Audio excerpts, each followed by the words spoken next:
have yarn. This one is on the smaller side. It's 196 yards, standard size 4. My hook. This is a 5.25 millimeter. I also have a metal ring. I got this at Hobby Lobby. It was $3.99. This is the 19-inch. This was the biggest they had, but this came in any size. You could also use an embroidery hoop if you want. Now this is the pattern that I use for this one. I've done it a couple times and I like it, but you can find any crochet mandala pattern that you want to use. There's a ton of them on Pinterest is where I go for patterns for stuff like this.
So I think this is good for the circle itself. It's not quite as big as the ring, but you don't want it the same size. This will pull it a little bit taut as I attach it, and that will help keep it from being too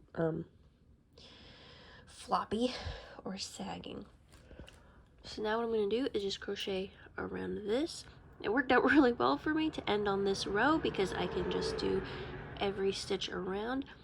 But if you get to where you're on like this row, you can also just crochet around here and then tack it down, stitch it down.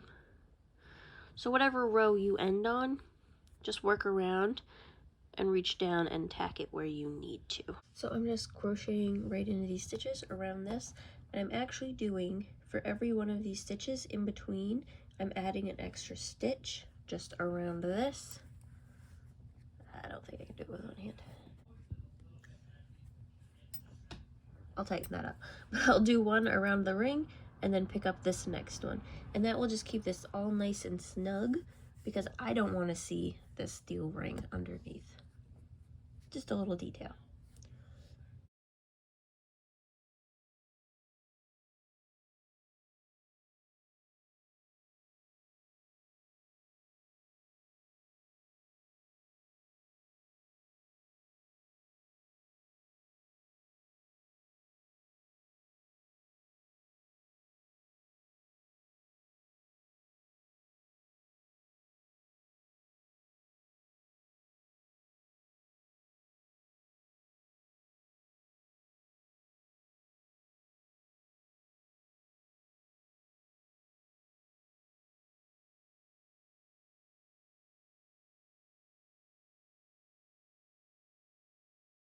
So I have it on the ring.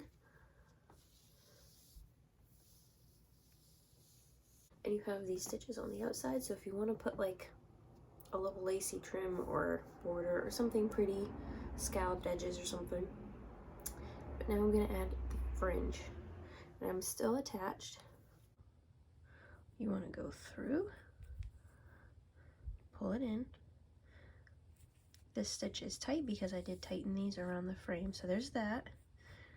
Pull it in here, but keep this loose and make sure all of the yarn you're pulling is from your skein, not your previous stitch. You're then gonna pull it up however far, like that, and then pinch it and snug it at the bottom, nice and tight. And you're just gonna do that on each stitch. I might actually skip a couple. There we go. And like I said, this will be way easier than cutting the lengths and then attaching them. And as you go, your hand is naturally going to pull to about the same length. And then I will trim them up after. Through there, pull, pinch, snug. Pull it in, pull it up, pinch, snug.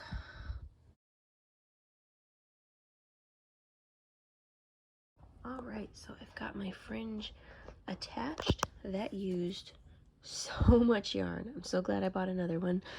So I'm just going to kind of straighten this all up. This just got twisted as I put the fringe on. The only thing is with the size of this, I wish I would have made this longer, but I think it'll be fine.